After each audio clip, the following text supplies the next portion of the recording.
Welcome back to the 24th episode of the DailyFlip podcast. I'm your host, Alex, and today we're going to be flipping through some of the top stories, including ones talking about the battle between religious liberty and labor law, one interesting story about the overinflated public school system, and our last main story about how Saudi Arabia may have just won this upcoming election for the Republicans. And of course, we will end today with our daily delight, a story meant to leave you feeling positive and ready to take on the day. Now, that's enough rambling from me. Let's get into our daily debate. So I think we can all acknowledge that education is one of the most important parts of growing up as a person, especially nowadays when, high school, middle school, they're all supposed to build this foundation, and it's kind of expected of a lot of different people to go to college. So education, especially at these younger ages, is extremely important. So I pose a question, which is America's education system broken?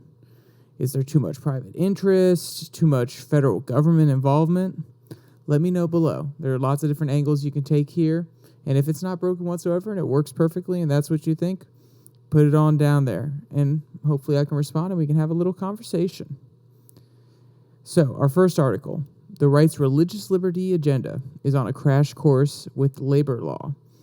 So there's one core issue that this article is really trying to address, which is the Supreme Court has made it so that basically anyone who is considered a minister cannot sue the religious employer, because it would mean that the state is getting involved in church business, and they're trying to assure this separation of church and state. Quote, the idea is that under the Free Exercise Clause of the Constitution, which protects the right to practice religion, religious institutions must be able to pick their leaders, and under the Establishment Clause, which ensures the separation of church and state, courts can't determine whether religious leaders are competent at their job, therefore, whether they are fired justifiably, end quote.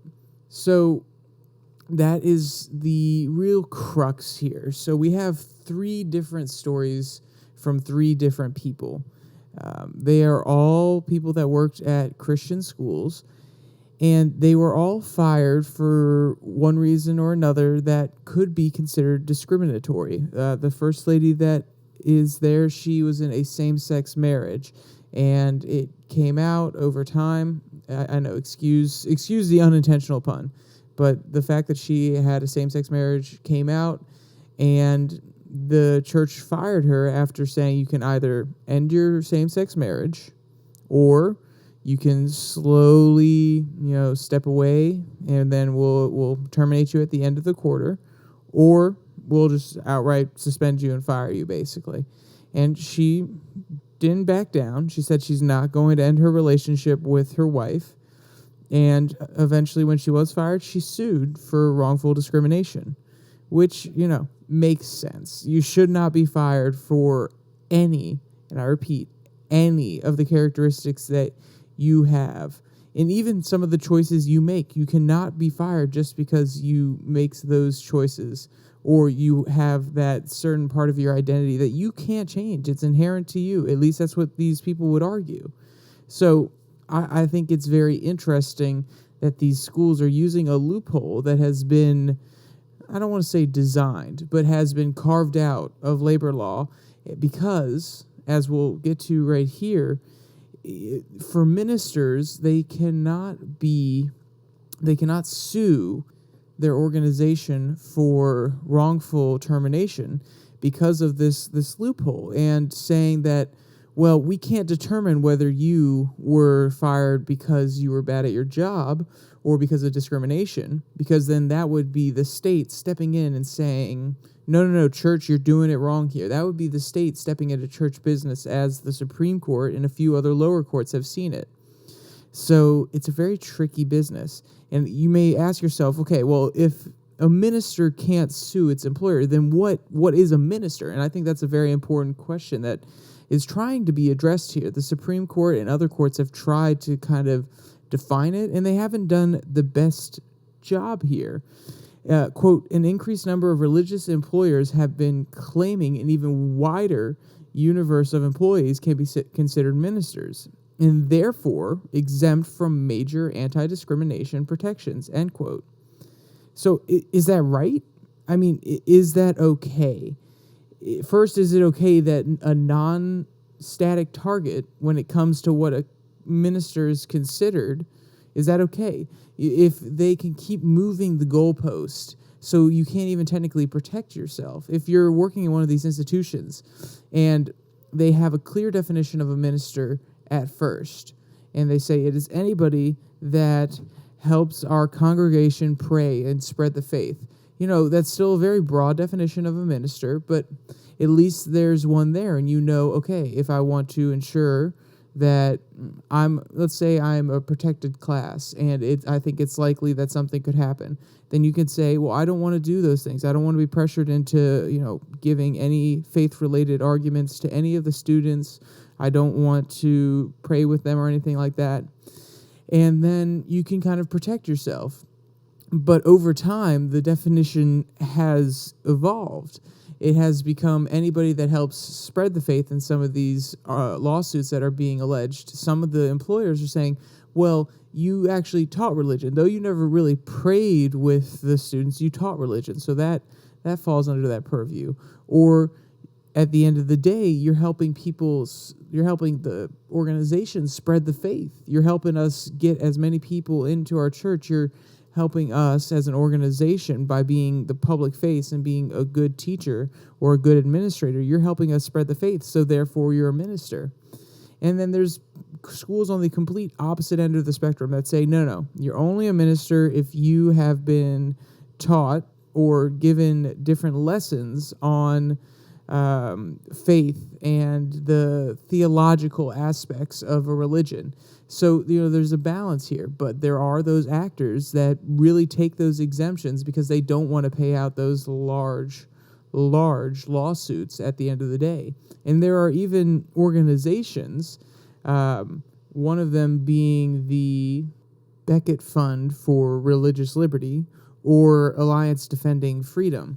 There are different organizations that have actually begun to counsel some of these churches, some of these faith-based schools on how to ensure that people that work there can be considered ministers so they can't get sued if they are fired for some reason that could be considered discriminatory. So you can see that it's not so, on the surface, it may seem very, very, nice, or at least it may seem reasonable that they're trying to ensure that the state doesn't step into church business. And I do think there should be a large separation of church and state.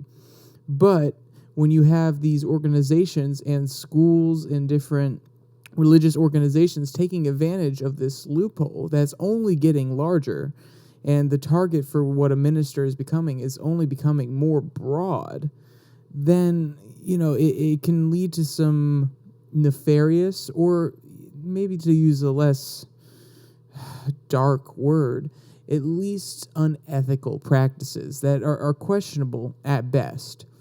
So then the question is, we talked about how the target is always moving. It's not static. But then you have to ask, would having a static target make it easier or harder for these institutions to get away with letting these employees go on discriminatory grounds? I mean, it makes the idea of having a clear definition of minister. I mean, if they have a clear definition of what a minister is, then they can just ensure that all their employees meet those qualifications. So it actually may make it easier for these institutions to say, oh, no, we gave you all this proper training. We made sure that you are considered a minister.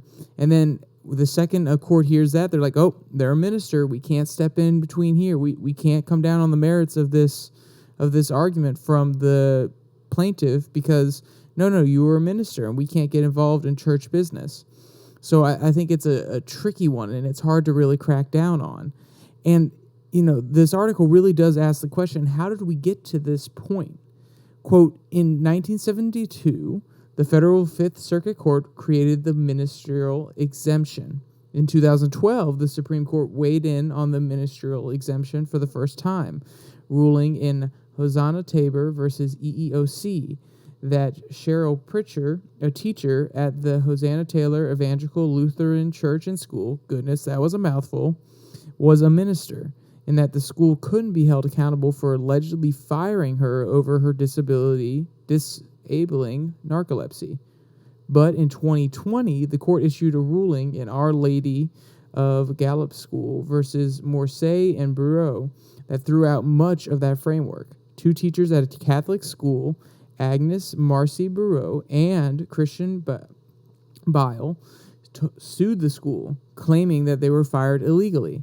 Marcy Bureau for age discrimination and Bile for disability discrimination. Neither teacher had religious titles or training or held themselves out as ministers, but because they taught religion classes and prayed with their students, the court said they performed religiously important functions, end quote.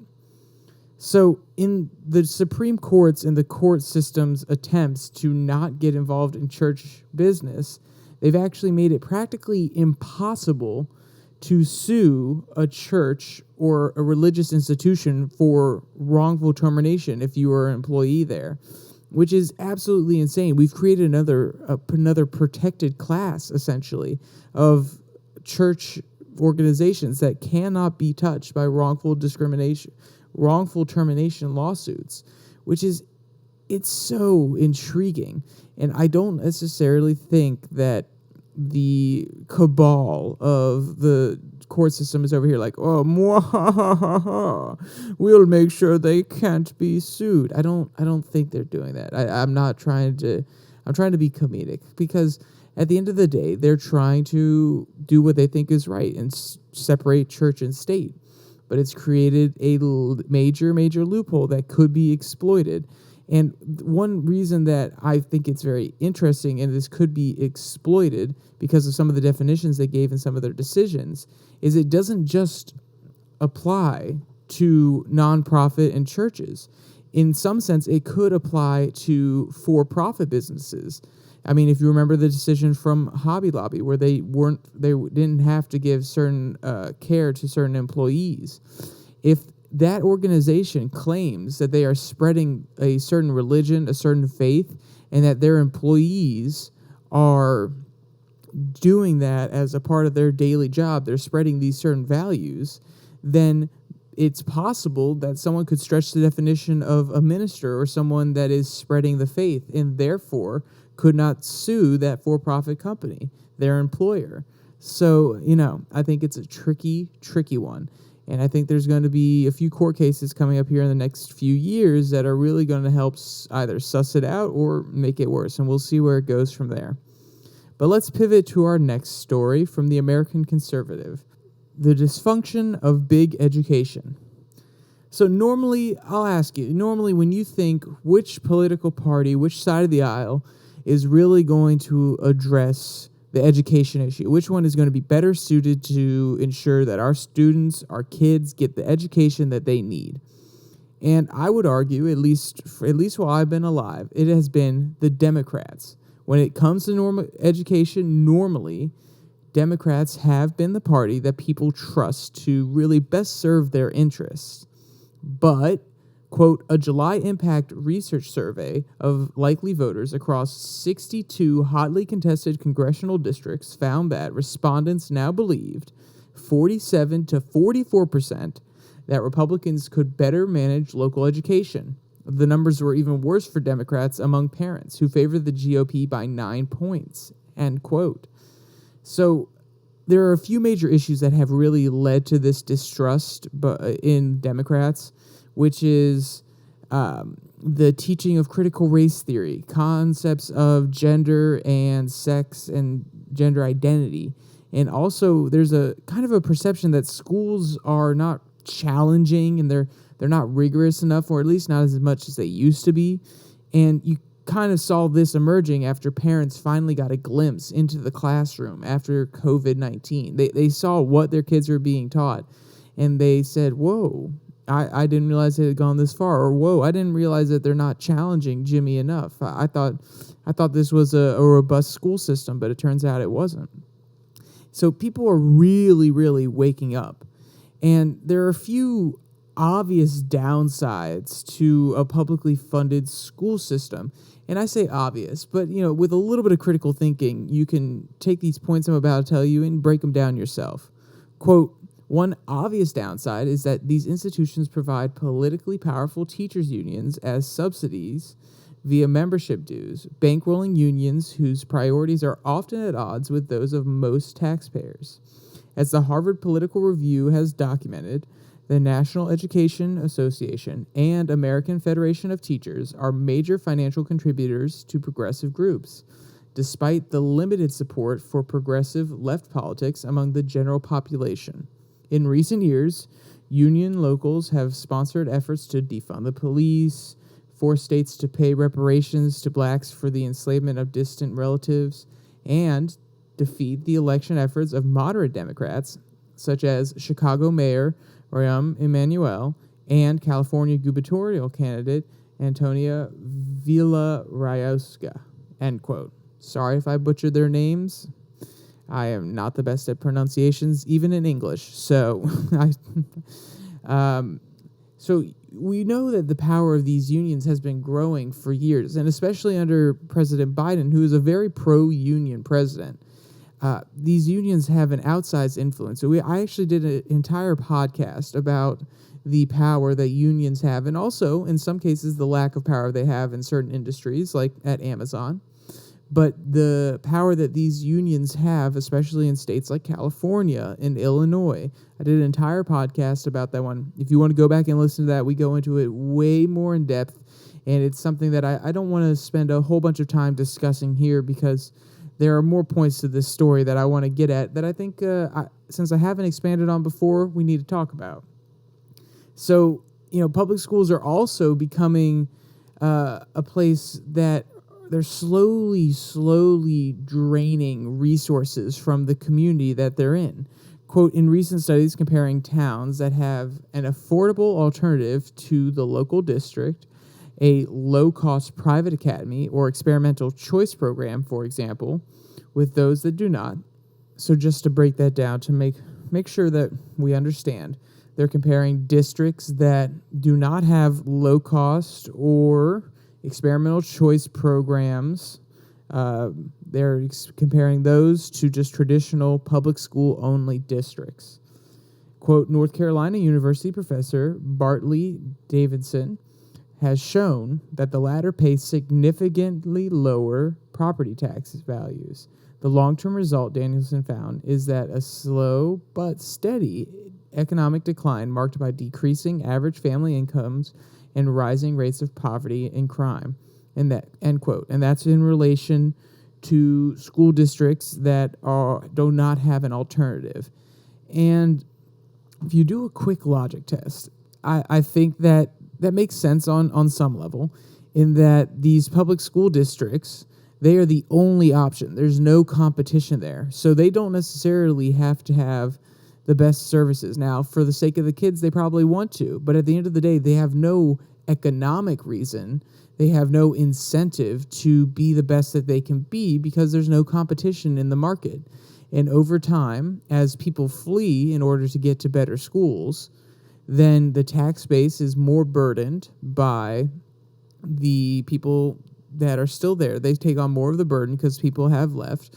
And then over time, less funding goes to the school, and it's kind of a negative loop. If you look at Detroit, the white flight to the suburbs, and then out of the suburbs from there, you can see this trend that's happened a lot over time. And I'm not saying the Detroit issue was all education, not saying that in the slightest, but there is a ripple effect, and there is this chain effect that once people start leaving and things start going downhill, it makes it happen more rapidly. More people are like, okay, I got to get out while it's still good. I got to get out while my house value is still okay before everything completely goes down. Because these parents, remember, when they buy these houses, they care about their kids' education. I'm not trying to say they don't, but they also have to worry about their house value. They're making a long-term investment so that they can have a place that's secure for their kids.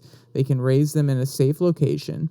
And then also down the road, maybe they can give it to their kids when they pass away as a house where they can rent out, or, even just live, or even to sell and downsize when they get into their retirement years.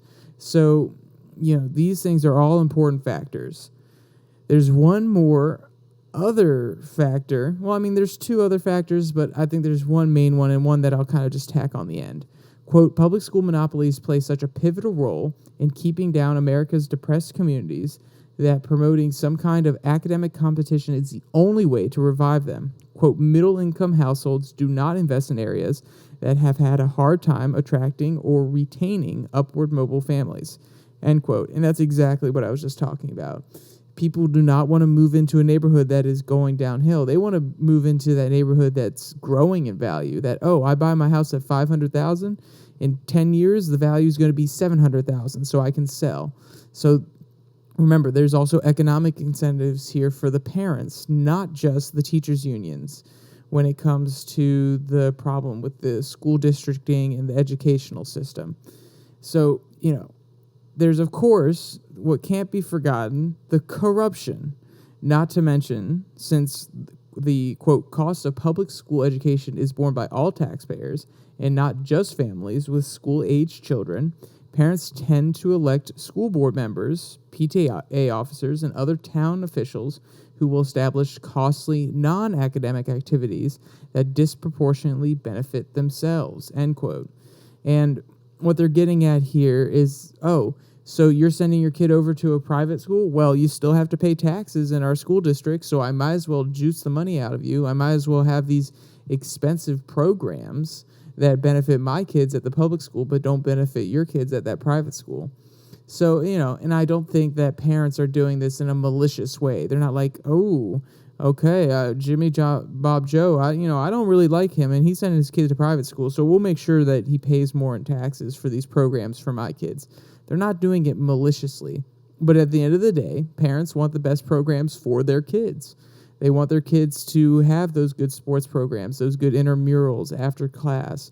So at the end of the day, they're going to push people onto these boards and town officials to enact certain plans that benefit them as tax-paying citizens who send their kids to public schools. It's just that simple. And eventually that pushes out people that don't send their kids to those same public schools because they're like, these taxes are too high and I'm not getting half of the benefits that I should. So it's a very complicated issue, and there are lots of different factors here. And I think the author makes some great points. Obviously it's coming from the American conservative, so it has its biases, and I'm sure you could break this down and show different statistics that say otherwise and give other reasons as to why.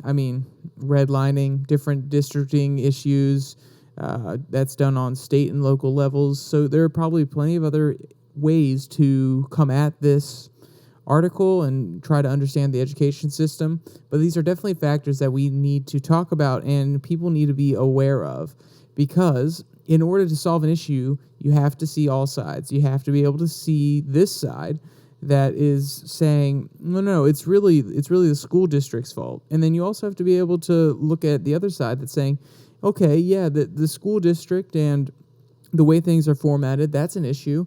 But also there's not enough support from certain federal institutions, or there have been discriminatory laws put in place over time that have not benefited certain communities. So you have to look at all sides in order to come to a proposal that will address as much as possible and help as many people as possible. All right, our last story that is not our daily delight comes from MSN.com. Did Saudi Arabia just hand the midterms to the GOP?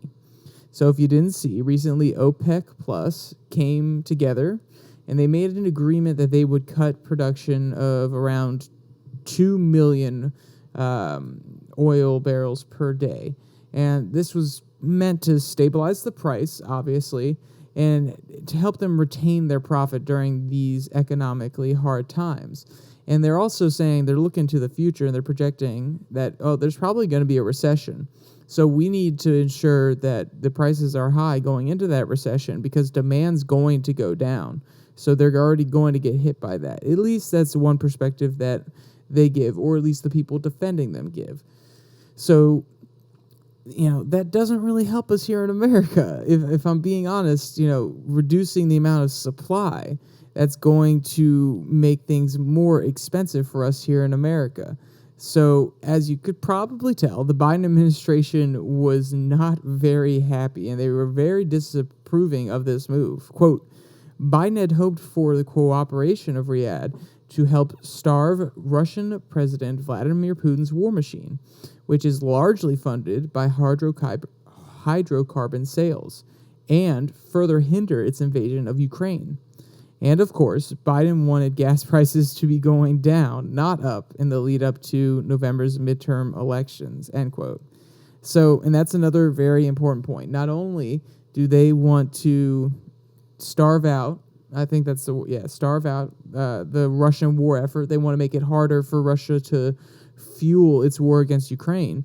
But that last point is very, very interesting, which is Biden wanted to ensure that the gas prices were going down into November.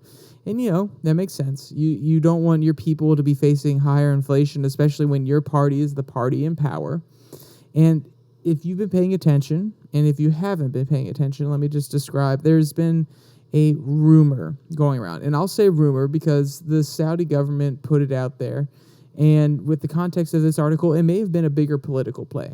But there has been a rumor that the Biden administration went to the Saudis and said, just don't do this cut for another month. Give it one more month.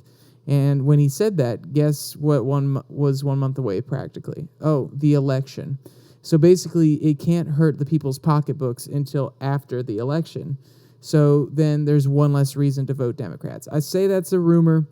The Saudi government has put out references about it. And, like I said, it could be a broader political play. So I'm not trying to say it's 100% true. I think it's very interesting that Republicans and some commentators on the conservative side have pointed to it and said, quid pro quo, oh my gosh, this is an impeachable offense. And while I don't know the facts and I don't know if it happened exactly as the Saudis are saying, I think it's a waste of time. To be honest, we did this whole chase down an impeachable allegation for Trump. I think until it is outright proven and they have evidence, we don't need to play this game. We don't need to have another 2 years of impeachment trials that go to the Senate and likely won't get ratified by the entire Senate, or at least 2/3 of it.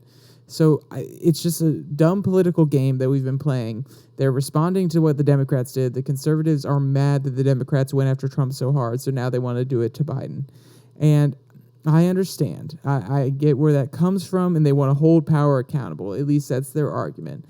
But I think at the end of the day, and I know this is a terrible point because a lot of people disagree. A lot of people say the conservatives don't need to step above it, which is what I was going to say. They need to be above that. They need to step back and say, oh, no, we're going to not do this, and hopefully lead us towards a more civilized approach in Congress and the Senate.